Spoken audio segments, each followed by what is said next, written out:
Greetings, my friends. Welcome to the next episode of the Mint Mob podcast. Jason here, joined by my buddy Alex across the world over in Germany. We're going to jump into the markets, the craziness that's happening in the Middle East and war, and talk a little bit about our project today. So hold on tight, and we'll jump into all these things with Alex, leading off with his normal market analysis. Buddy, what's going on? How you doing? Hey man, I'm doing great. Happy to be here again. Yeah, it's a pretty crazy times right now. I mean, we've witnessed a pretty big dump on the crypto markets, which was actually caused by or what people think it is, um, caused by a attack from Iran to or against Israel. And yeah, I think history shows that whenever there's a conflict, especially like people expecting any kind of war to happen, that markets usually react pretty strong and pretty fast. Yeah, and that's what we saw 2 days ago. And yeah, I feel like it was a um, pretty good opportunity for people to buy more crypto because usually markets get up again pretty quick. And yeah, what did you do? I think you saw it crashing as well. Did you buy? Yeah, I've been buying a little bit along because I know that we had a sharp decline because of probably like you said, because of the headlines and the war situation. But Solana peaked at 200 and I don't know what, $10 or something like that way back about a month ago. And it's done nothing but sort of fall since then. It hit over 200 twice, but both times it's come way back. So it's been falling. And I've just been dipping my toe in the water, buying a little bit as it went lower. And then, of course, as you said, it dipped all the way down into, I think, the 120s. Looks like yesterday or last night. I didn't follow it super closely. So if you bought anywhere in that range, like the 120s, 130s, you've probably already made some money. It looks like people already did a trade from like 120 to 150. And now Solana's back at 138. So I'm sure there were lots of people buying off the bottom and then probably sold at 150 for a quick gain.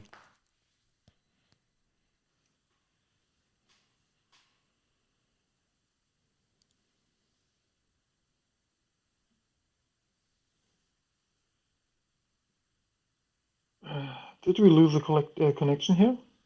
Oh, did I lose you? Are you still? Okay, I can hear you again. Oh, that, yeah, I had just stopped. I had to stop talking. I wasn't sure if I had lost you or not. Yeah, okay. Just repeat the last sentence and we'll go from there. Yeah, okay. What I was saying was it looked like based on the charts that someone or that most people had picked up Solana in the low range around like the 130s, like dipped down into the 120s even US, and then started trading it off around 150. So it looks like there was a pretty good little move from like the 125, 126 up to like 153. And that trade looks like quite a few people took profits and then popped the price all the way back down to 139, which is where it's sitting right now. So I'm sure there's been quite a few traders in the market taking advantage of the situation, buying off the bottom and then selling for a quick gain and waiting to see what's going to happen. So all I did was I just bought it down. I'm just buying to hold, of course, because to me, that's where the greatest gains are. So as it went down into the 130s, I bought more, but I didn't buy anything. I didn't stay up and watch it, all the way down into the 120s and buy anything like that. I totally went to sleep and just let it be what it was. Yeah, I think it was like I mentioned, it was a pretty good opportunity for anyone who still wanted to get a good entry. What's a little annoying is when I see people on X, like the so-called professional traders, and especially the ones who have been shouting for like some kind of bear movement for quite some time, and now they're like, hey, I told you. And that's pretty annoying because they definitely didn't know about what would happen like in the world. And yeah, that's they're always pretty annoying because um yeah, I think we've talked about that before, but all these people always like like um talking about stuff that is going to happen in the future in the markets, and if everyone says like different stuff, and there will be one or two guys being right, and then they claim to be like the ones who can predict the markets, and I can't get over it. I actually should like just avoid watching X and watch what these people like write, but yeah, yeah, well, it will probably annoy me for forever. Yeah, definitely. I mean, I don't know that I've found any good traders on X, to be honest with you. I mean, there's been a few people who were lucky or either started when the markets were young and made some money, and then they, sort of made a name for, calling trades. But I haven't really seen anyone put up a public book of, hey, this is what I've done since day one. I've seen a few people put up contests where they would say something like, here's my, I don't know, $10,000 challenge or $100,000 challenge. I'm going to start with $100 and see if I can trade it up to, whatever number. But I've not really seen any follow through with that. I'm sure there's a few people who have, but for the most part, the Twitter trading news is kind of reminds me of MSNBC. It's like, or the markets on television. It's like people are commenting on what's happening now. And the truth is, if you're getting information on what's happening now, you've already missed the movement. You should have already been positioned. So, like these what's happening now sorts of announcements don't really help anyone. It's like, where's the market going? That's what you need to know. And, so when Sol was at 200 and I started selling some of mine because I felt like there'd be a drop, it wasn't immediate. It was something that my idea was, this is something that's going to happen in the future because the markets move so rapidly in crypto, and we've had a massive move up. Generally, we have a massive move up, we have a massive move down. So I sold weeks ago, right? This wasn't like yesterday or today. I sold weeks ago and have been just buying in little bit by little bit by little bit. So I think people are a lot of times misinformed because they're trying to operate on what is rather than what could be.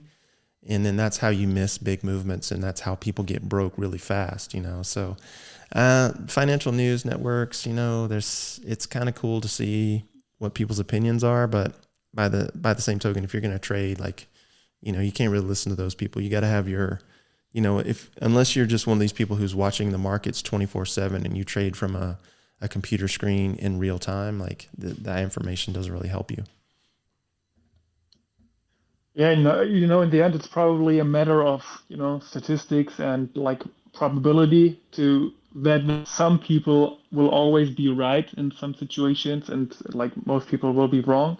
But yeah, you mentioned it. There are so many people like going on Twitter and post stuff like, "Hey, I'm starting my, I don't know, $50 to 100K, yeah, my journey here. And if you want to follow my trade, just like join the Telegram group." And you know, if people were actually that successful, they probably wouldn't need that group. So in the end, it's all just about engagement farming and getting followers and attention. And it feels like once you have a big amount of followers and people trust you, you are actually able to influence small coins. You can actually go and shill some, I don't know, 10K market cap coin, and it will go up. And that is actually the way these people make money. It's actually pretty sad because you're dumping on your followers, but yeah, in the end, it's a dirty business, right? Yeah, it really is, man. It really is. And, that's the price you pay for being ignorant in a new market. I mean, some of it is tuition, right? Like if you're a savvy person and you go into a new situation, right, your first priority is to learn. I need to learn something here. And so the question becomes, how much am I willing to pay for my tuition? And, for some people it's $100, for some people it's 1,000, for some people it's 10,000. It just depends on where you are, like in the process of your wealth creation or your wealth accumulation and how much you're willing to risk. But at no point in time should you bank and make your decisions based on what other people are saying in the marketplace. Like, you really need to have an investment thesis. Like, here's what I'm doing, here's why I'm doing it. And you need to know why you're doing it and then be very disciplined. And, and I mean, I can just speak from experience. I've mentioned this a couple times, but, a few years ago when the market was peaking, that's when I started buying. I didn't really I came into the market later than I wanted to. I was in early and then I got out and then I came back in when things were peaking. And so when I started rebuying, it was just before crypto started backing up, backing up, backing up.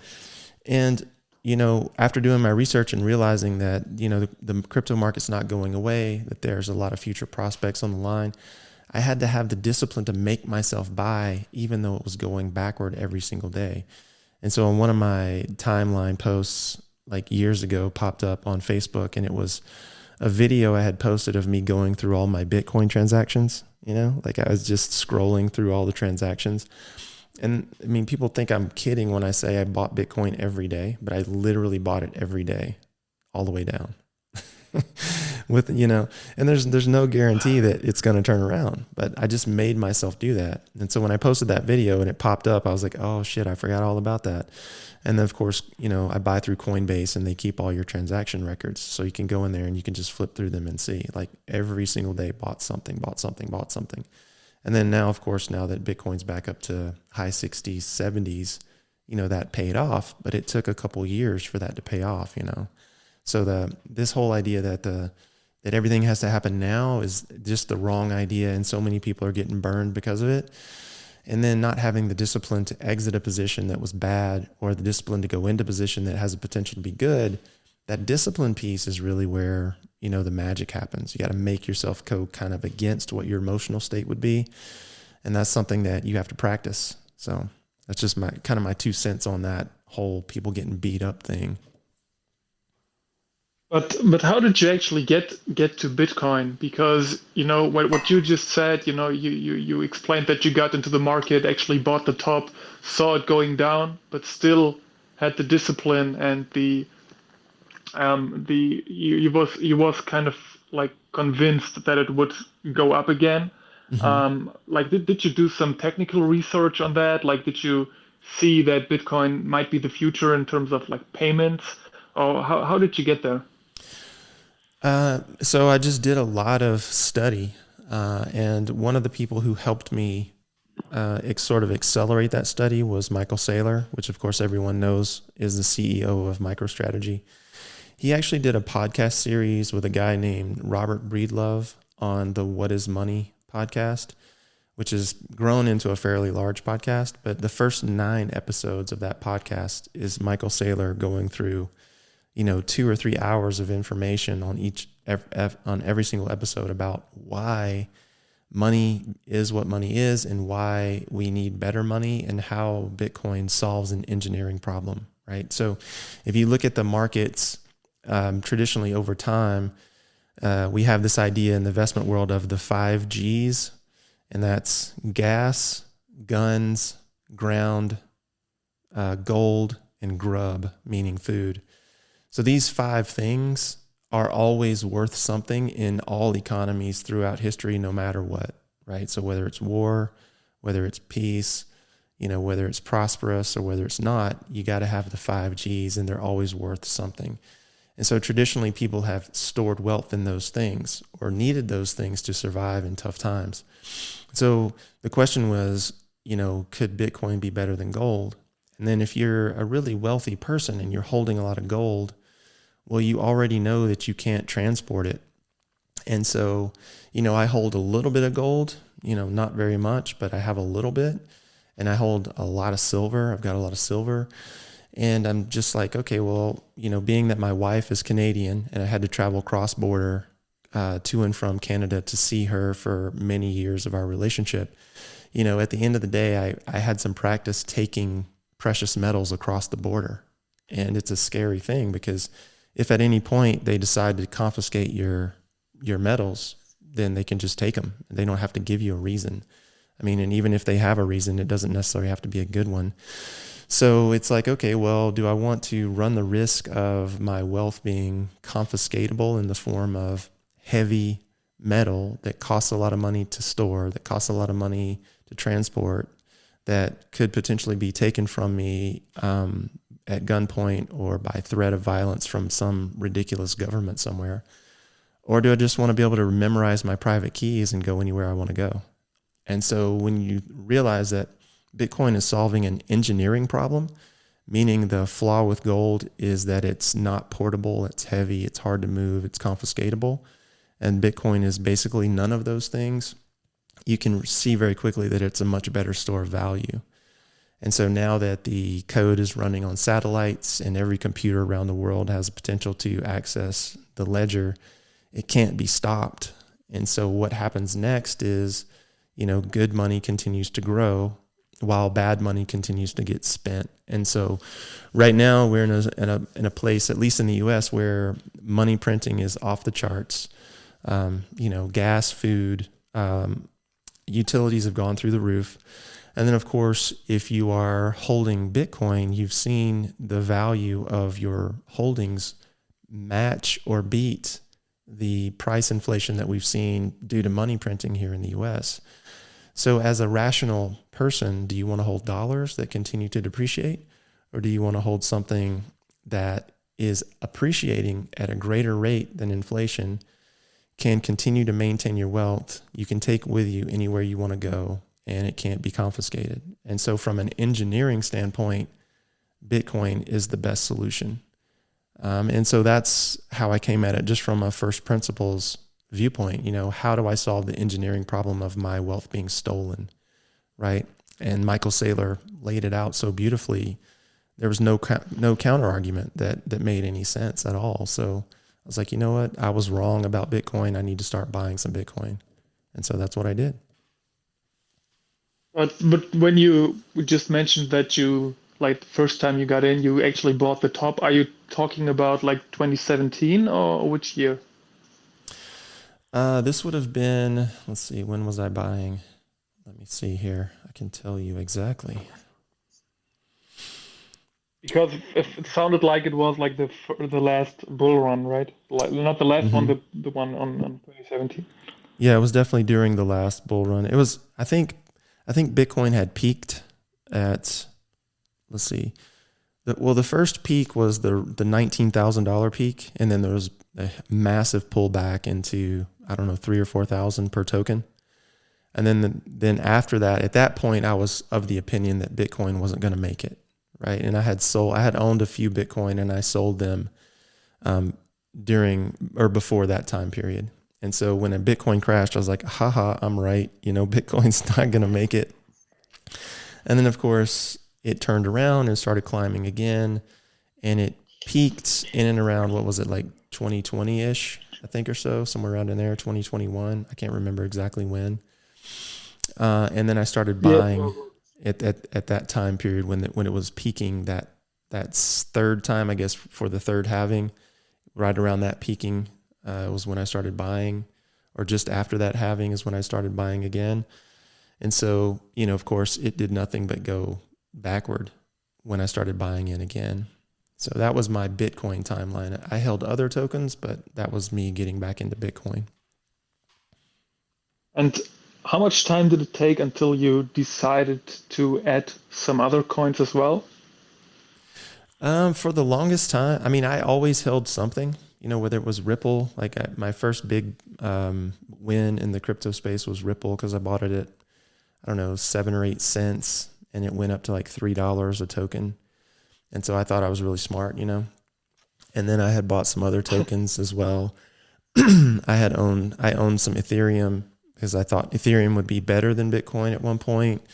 And, so I had always owned other tokens, and I was buying based on use case, not necessarily long-term prospects.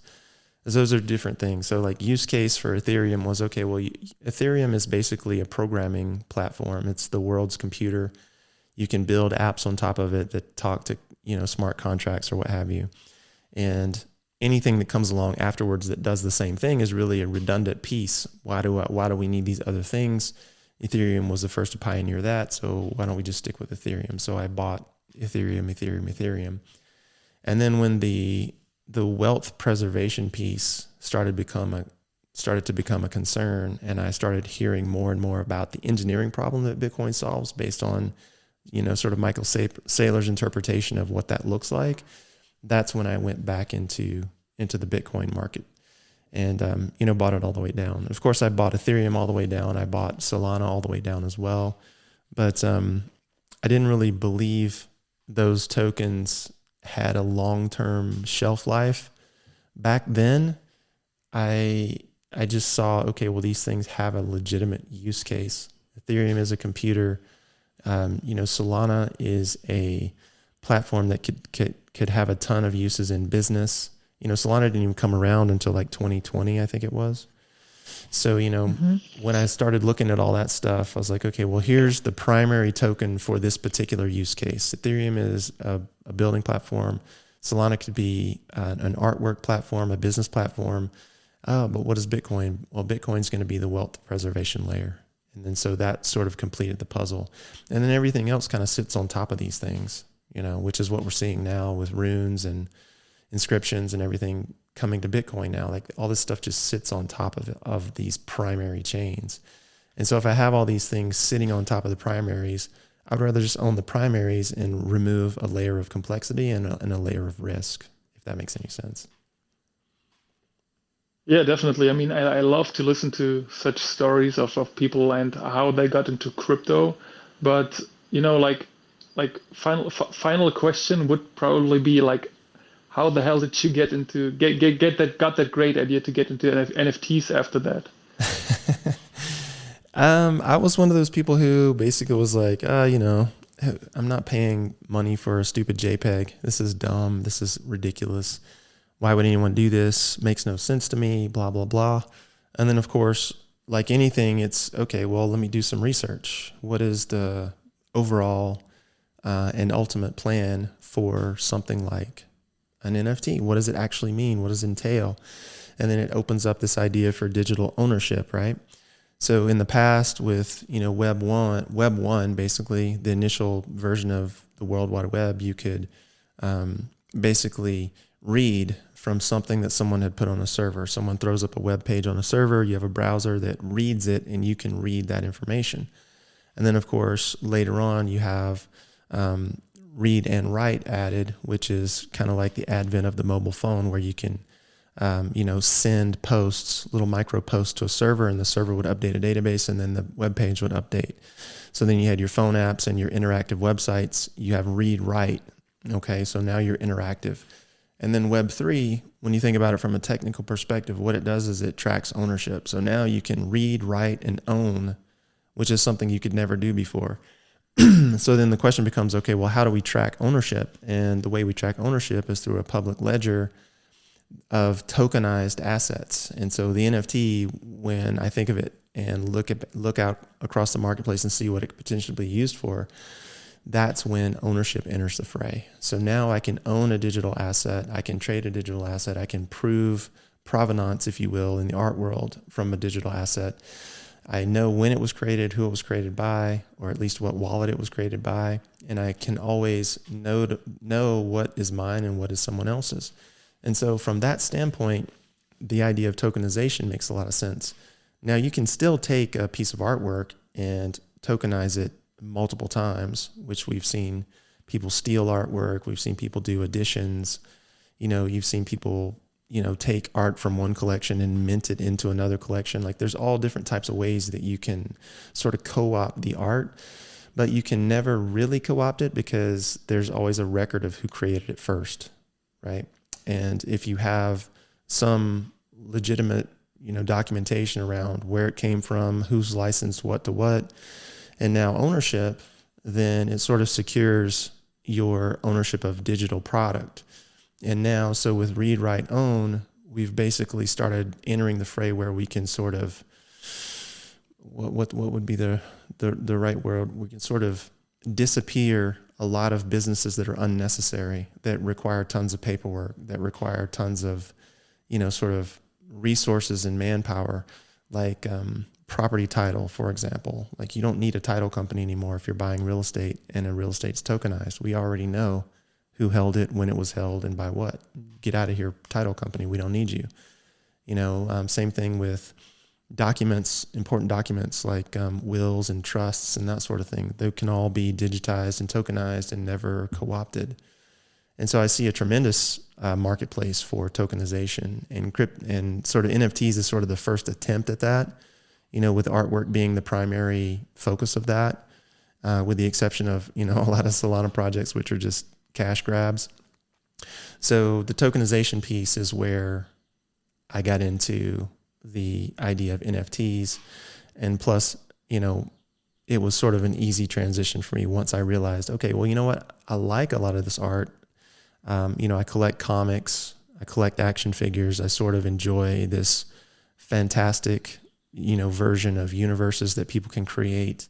I like the colors and the combinations of colors and ideas, and I love beautiful art. And so it was just a natural extension of something that I enjoyed, paired with something that I see ultimately there being a use case for in the future.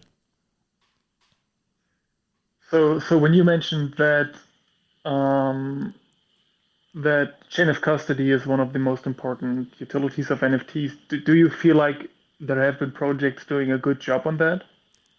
Say that again. Sorry, I couldn't hear you.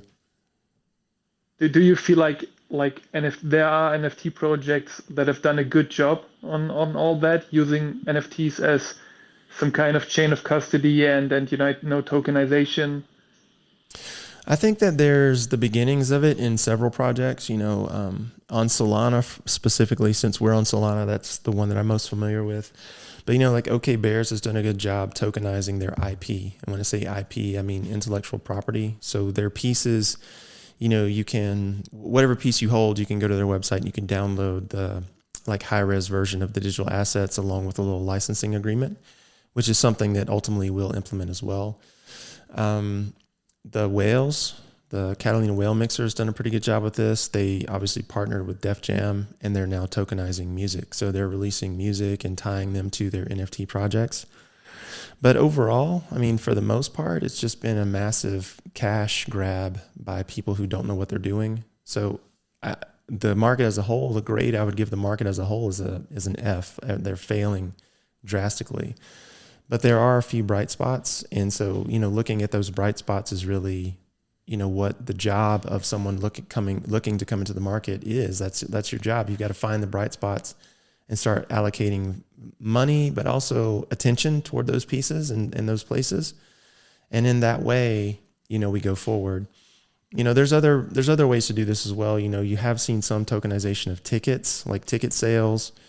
We've seen tokenization of real estate. We've seen a couple properties, real world properties sold via NFT recently. There's actually a company that will tokenize your address, which is kind of cool. There's a company in Japan called Jasmy that's sole purpose is to tokenize real world assets. So there's a lot of little things happening and a lot of bright spots coming up. But again, where NFTs came out in 17, Solana came around in 20. We're at the beginning of 2024. We haven't scratched the surface of what's possible yet. And so we'll see where it goes. But ultimately, I don't see a new generation of kids or of young adults or of, people in the know, people who understand where the market's going. I don't see them, ever moving away from this idea that they can tokenize something that they own and prove ownership because it's just easier and more convenient than the traditional routes of protecting property. Yeah, what will always be a big question mark for me is like when I checked Magic Eden today, I just wanted to see how our like NFT collections doing, what's in the top 10, just to stay tuned about that. And I saw like it felt like the whole meme coin hype is kind of moving to the NFT space. I saw some collection, I think it made like 20 more than 20,000 soul volume in a day. And it was basically like Pokemon. Like I don't know, they were. I think the name was different, but they used the exact images um, of these Pokemons, and it was crazy because I don't think that who's holding the rights, Nintendo? I don't know, but yeah, I don't think they agreed on that. And then there was some other thing which was some kind of Joe Biden meme coin that has an NFT now as well, making crazy amounts of volume. And yeah, and then we have Runestone, of course, which is basically a meme coin as well. Yeah. So yeah, feels like we need to get through that before people will maybe start recognizing utility and yeah, and start valuing it, you know. Yeah, we're definitely we have a long way to go, of course, before, we get anywhere with this stuff. I mean, we're nowhere near any sort of maturity in the marketplace. And I'm just looking at that collection that you're talking about right now. It's pretty funny. And, if you've got some money to burn and you want to be in a space that's entertaining, some of these meme coins and these meme-like collections that really have no utility at all other than artwork or entertainment, there's nothing wrong with that. It's perfectly fine to assume that if you purchase something for entertainment value, and you're fine spending the money on it, that you should enjoy that, right? Like that is utility. I mean, that's really what artwork utility is. You're buying it because you enjoy it.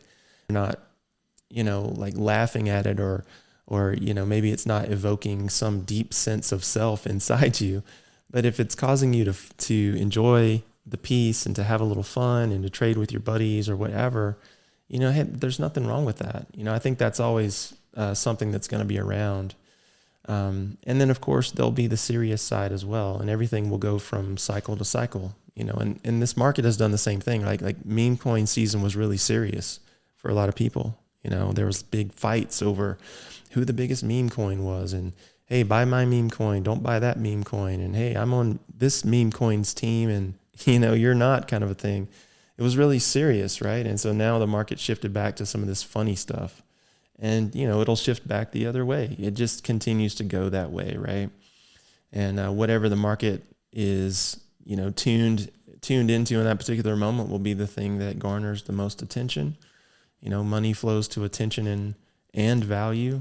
And right now it's primarily focused in the NFT market is attention. So we'll see what happens with that. But ultimately, the thing that you have to remember is that none of this stuff that doesn't cash flow is sustainable.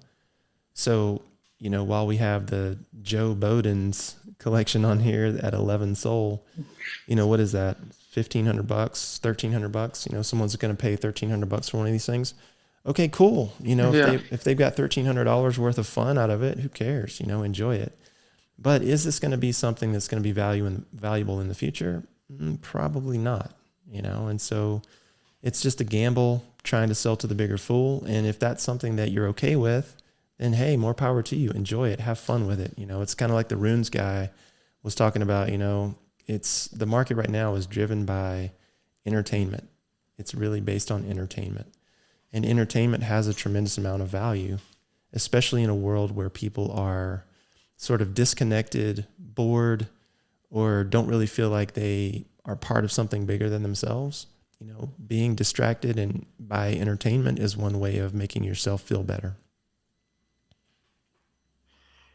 Yeah, definitely. Wise words here. I mean, you probably cannot judge people, but I still struggle to understand because I don't think they actually care about anything but the money on that, you know. Yeah. And it's interesting that people keep like kind of dividing the whole cycle into, hey, this is meme coin season now, and now after that we'll have, I don't know, AI season, and then we have RWA season, and then this and that, and that's also part of that whole, predicting what's going to happen game that all these guys play, because in the end you probably never know, and that's what I thought when I just heard someone like writing about like, hey, meme coin season is over now.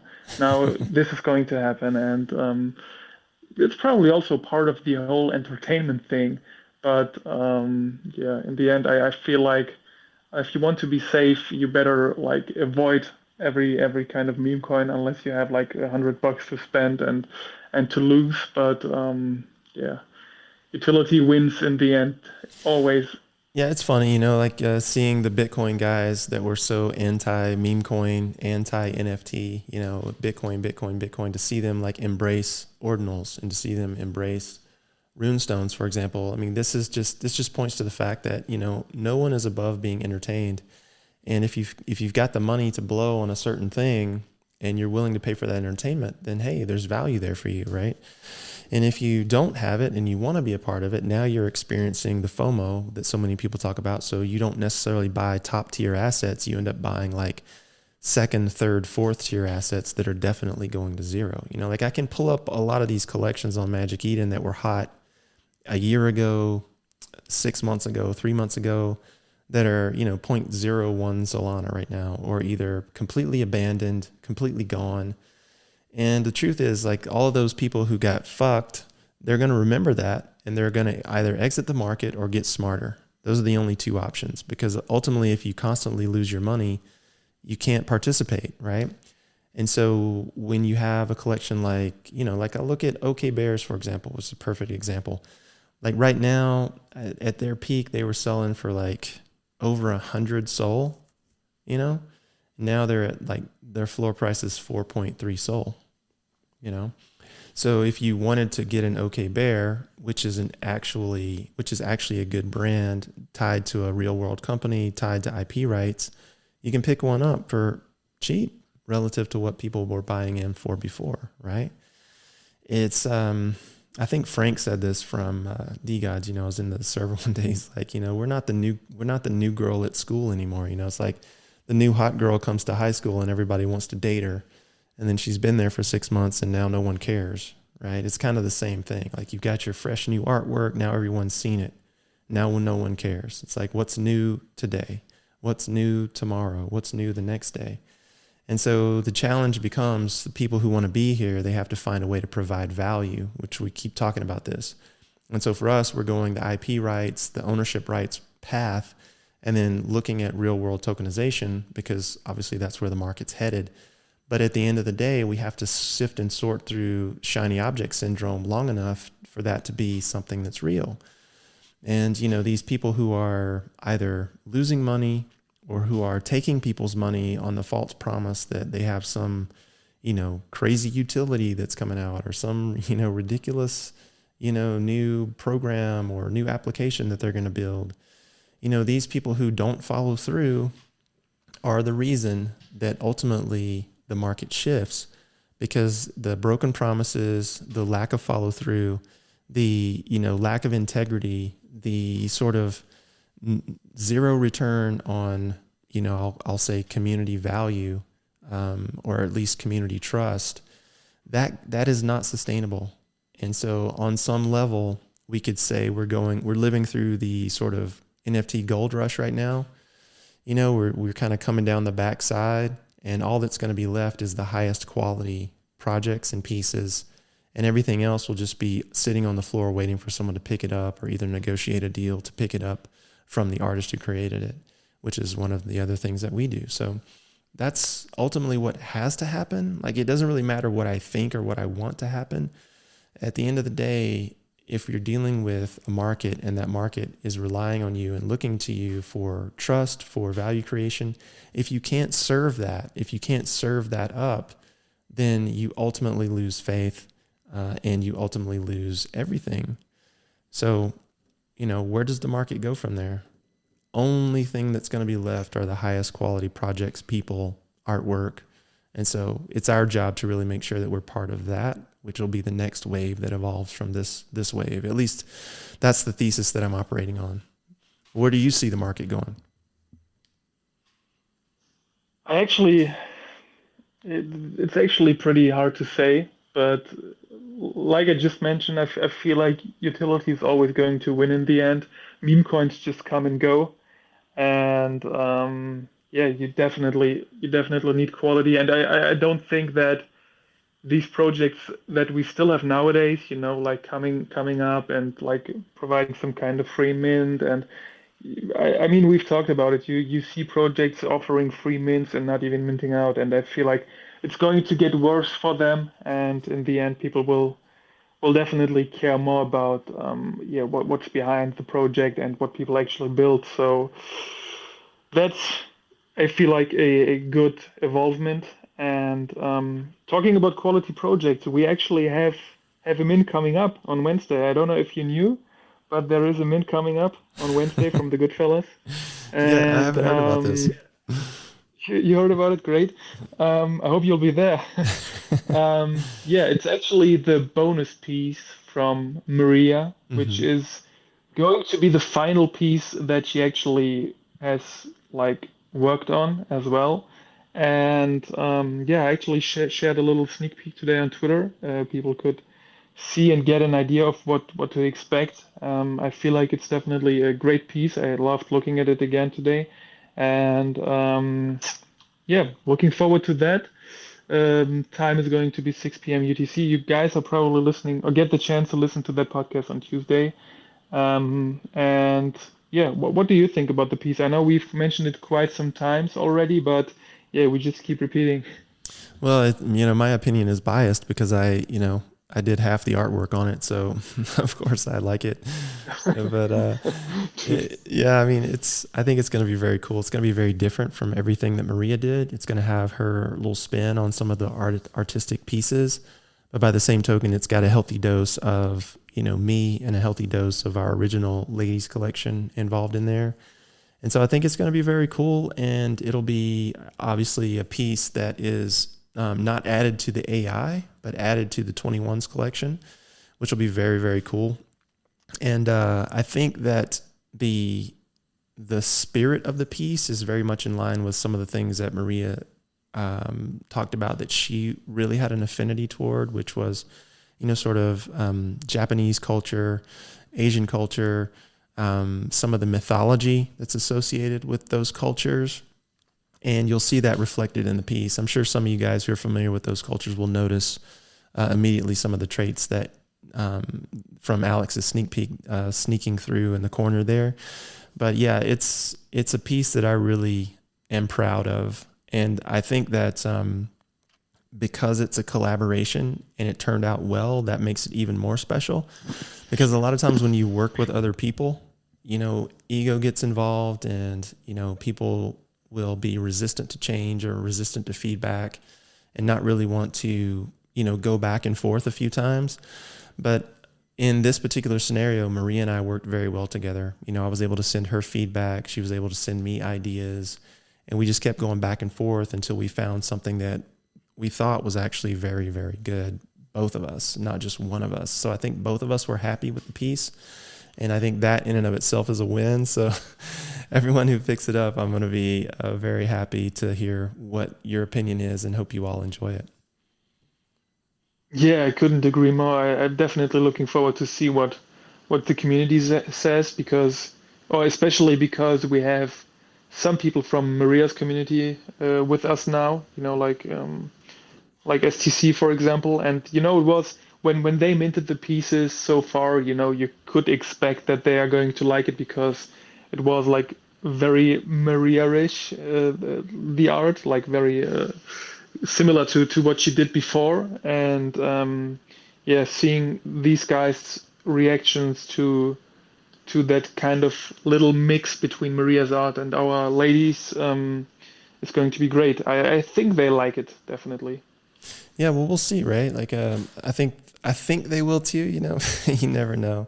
It's kind of funny though. Like, I've creeped a few people on Twitter to just kind of see what their styles and tastes are, and I feel like we're very much in line with a lot of the stuff that these guys are digging on, and the mint will be a lot of fun, of course. Big bonuses for everyone who's collected all 7 of the original AI pieces. And I think we mentioned this previously, but just to reiterate, like, we're never ever gonna do 7 pieces with another artist all at once ever again. So those first 7 pieces, 0 through 6, like that will never happen again. I mean, we might do multiple pieces with an artist, but it won't be all at once. And, it probably won't be back to back to back like that. So those of you guys who are holding those first 7 pieces, you're basically put yourself in a special place. And one of the things that we want to do inside the server is obviously reward that. So this bonus mint is going to be for you guys primarily. Obviously, other people will have a chance to mint what's left over. And we want you guys to get the numbers that you want. I know some of you guys are collecting specific numbers, so we got to work through all that. But this week, we're going to get some rolls out and get some rolls assigned that are going to basically celebrate the fact that those of you guys who collected those 7 pieces did so. And I'm really looking forward to playing with that. We really haven't played a lot with Matrika, even though we've got a lot of capabilities there. So it's going to be kind of fun to crack into that and see what we can do. That was actually like that were pretty beautiful final words for today. Yeah, it's great. I think we got everything we wanted to talk about today, and yeah, looking forward to Wednesday. Hope people will be on time this time. I know there are a couple of guys who never managed to make it, but yeah, as we've said, there's still if there's some people out there who haven't submitted their wallet yet, they still got a day or two. Actually a day. We need them until tomorrow. So when you hear it, you'll probably be late. Um, but yeah, looking forward to that mint. And this is it for today, right? Do we have anything else? No, I don't think so. I think we're good to go, man. Let's go ahead and call it and get on with the day. And I know I have plenty to do. I'm sure you do as well. So, yeah, thanks so much, man. Perfect, man. So until next time, guys. Bye bye.